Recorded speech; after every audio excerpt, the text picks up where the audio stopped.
Welcome to Rainbow GlamArt School, where every day is a new adventure waiting to unfold. Today, we will learn our next topic for the NSO Olympiad, which will help our kids to prepare in no time. Today we will explore how animals eat, their eating habits, and the fascinating differences in eating habits among different animal groups, from gnawing to sucking. We'll also uncover the concept of the food chain. If you haven't watched our previous video about animals or types of animals, be sure to check it out. Thank you for your support, and if you enjoyed this video, please consider subscribing and liking it. Come, let's start our journey of curiosity. Hello, curious minds. Welcome to our adventure into the amazing world of animal eating habits. The food items that animals eat regularly are called their eating habits. Animals have fascinating ways of eating, and different animals consume different kinds of food. Their mouth parts are suitable for the type of food they eat. Based on these eating habits, animals can be broadly divided into 5 main groups: herbivores, omnivores, carnivores, scavengers, and decomposers. Today, we're going to learn about how animals eat, from munching to crunching, and everything in between. Let's start with some exciting terms you might have heard before.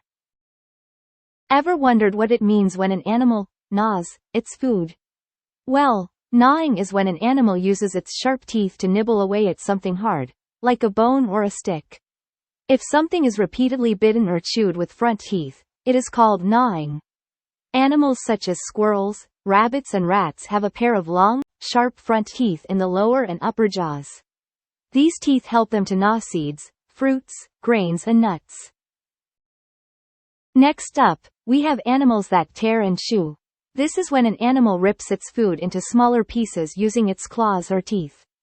Can you think of an animal that tears its food? That's right. Tigers tear into their prey with their powerful jaws. Carnivores, animals such as tigers, lions, wolves, etc. have pointed, sharp, long, and curved front teeth, or tearing teeth, to tear the flesh. They chew the torn flesh and bones with their broad and flat grinding teeth at the back of their mouth. They have strong jaws. Now, let's talk about swallowing. Swallowing is when an animal moves its food from its mouth down into its stomach. Can you swallow without chewing? Nope. Humans and many animals need to chew their food first to make it easier to swallow. But some animals, like snakes, can swallow their food whole. Some animals such as snakes, lizards, and frogs do not have any chewing teeth. They swallow their food whole without chewing it.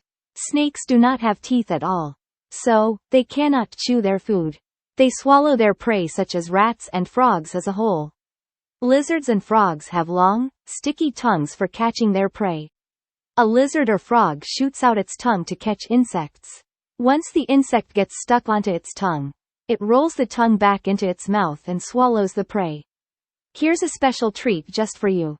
Get ready for some Olympiad insights. Venomous snakes have sharp curved teeth called fangs. Fangs are used to inject poison, called venom, into the prey. Now, who can guess what sucking means when it comes to eating? Sucking is when an animal drinks liquid by using suction. Think about how a baby drinks milk from a bottle. Insects such as butterflies and bees have a long, thin tube attached to their mouth. They suck nectar into their mouth from flowers using the tube. Mosquitoes have sharp, pointed mouth parts with which they suck the blood of animals and humans. Next, let's talk about cud. Chewing cud is a unique habit of some animals. Herbivore animals such as cows, deer, buffalo, and sheep swallow their food without chewing it. They eat their food quickly and store it in their stomach, then bring it back up later to chew it again.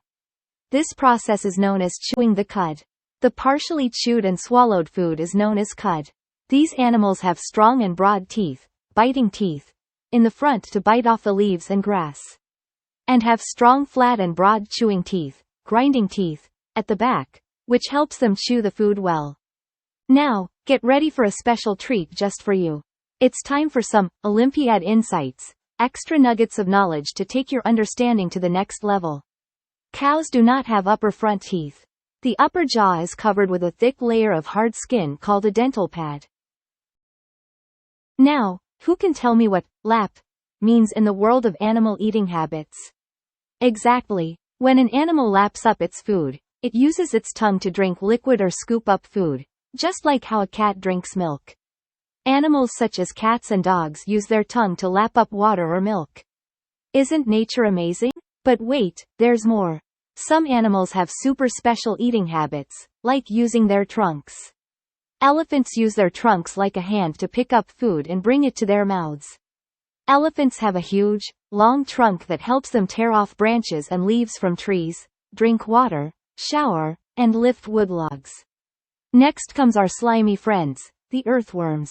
Did you know that these little wrigglers play a big role in keeping our soil healthy? Earthworms are like nature's recyclers. They swallow soil containing dead plants and animals, using them as food, and then expel the soil from their bodies. Now, let's talk about leeches. These little creatures might seem spooky, but they have some fascinating features. Leeches stick to the body of animals and humans to suck their blood. They have a circular mouth with toothed jaws which helps in sticking onto the skin of prey. But here's the surprising part. Despite their blood-sucking habits, leeches play a helpful role in medicine. Some doctors use leeches to help heal wounds by promoting blood flow. Whether it's earthworms or leeches, every creature in nature boasts its own remarkable story. Next, let's explore the captivating world of the food chain, a fascinating web of life that connects all living organisms. Imagine a chain where each link represents a different living thing, from the tiniest insect to the mightiest predator.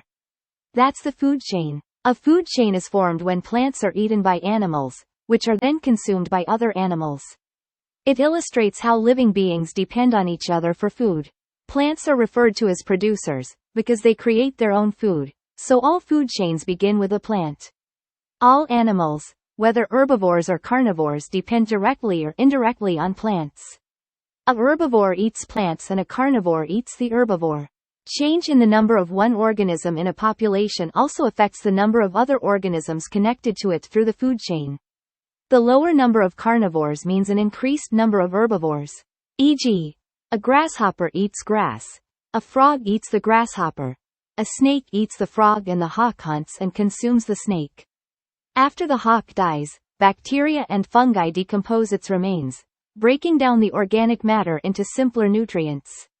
These nutrients are then returned to the soil, where they can be taken up by plants like grass, restarting the cycle. Thanks for joining us on this journey exploring animals' eating habits and the food chain. If you liked this video, please subscribe, like, and share. Until next time, take care.